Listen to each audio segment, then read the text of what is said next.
ఈ 21 అవతారాల్ని ఒకసారి వింటే చాలు, వాటి పేర్లు విన్నంత మాత్రం చేత విష్ణు ప్రీతికి పాత్రుడవుతాడు. వేరొక్కసారి జాగ్రత్తగా వినండి.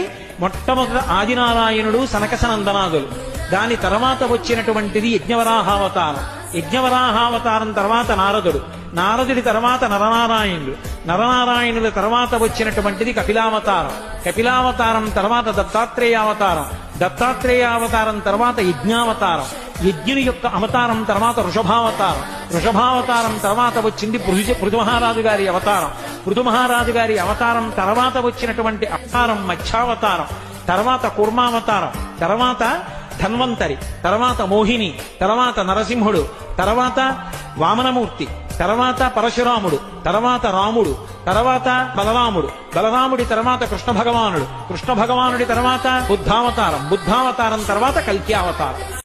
ఈ 21 అవతారాల్ని ఒకసారి వింటే చాలు, వాటి పేర్లు విన్నంత మాత్రం చేత విష్ణు ప్రీతికి పాత్రుడవుతాడు. వేరొక్కసారి